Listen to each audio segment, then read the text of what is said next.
Right. Welcome to my YouTube channel. My name is, I give it to you in Irish first, An Doctor Brian Irisha Vartin English Fidelisha Kuri Lu Machina Naira. Dr. Brian George Martin McHenry. And what I want to talk to you right now is about Ireland's position vis-a-vis the European Union. And I feel that we need to examine our position in relation to the European Union right now. Because the European Union is engaged in supporting the war in the Middle East. Whether they like it or not, the American president has called on the G7 countries to support their stance on Israel. Israel is unfortunately a Zionist terrorist state. America doesn't think so.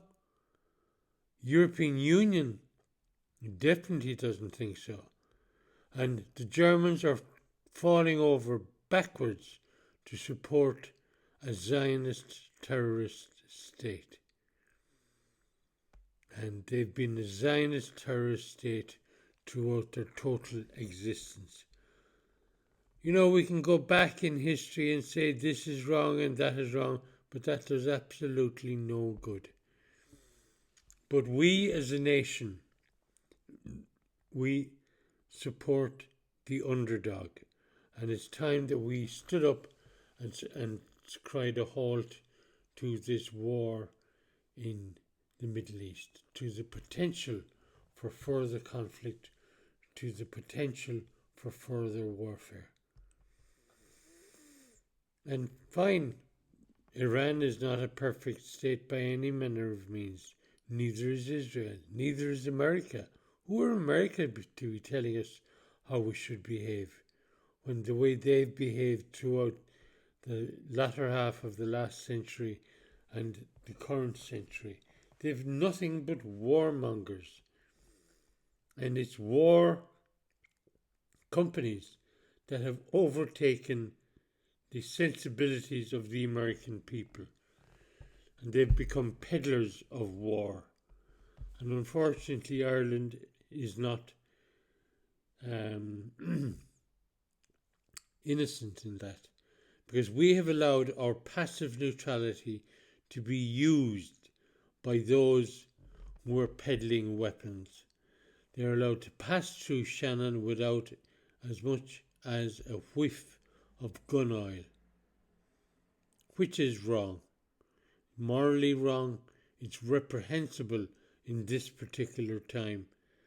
What we need is active neutrality, to activate the neutral state, to activate the totality of knowledge within the specificity of the neutral state. And what has that got to do with Ireland and the EU? Well, as it stands, if we are to articulate this point of view at the Council of Ministers, it's very unlikely that our current Taoiseach would do so, because I doubt if our current Taoiseach has any idea what I'm talking about. Unfortunately, we have elected a technocrat. We did not elect him. He was elected by a very small cohort of people in this country, less than 0.0000 of 1%, I would say. And how dare they? How dare he assume the Taoiseachship of this country with absolutely no mandate? The previous guy left fairly quickly, or was he pushed? Simon Coveney left very quickly, or was he told he wouldn't get another job? But of course Simon Harris jumped at the chance to become Taoiseach. Unfortunately, Simon Harris will have one very short term and then another election. And the point is, for what? What is the point of elections when nothing changes? What is the point of elections when politicians continuously kowtow to Europe, bend their knees to Europe, bend their arses more likely? It's about time we started to stand up and said, no, Europe, we are no longer following your dictated point of view. We're going to start following our own.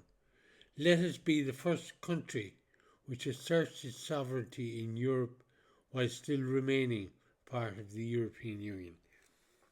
That is what I want, is a union of sovereign nations, not a sovereign union of nations. That is what we need to aspire for in Europe.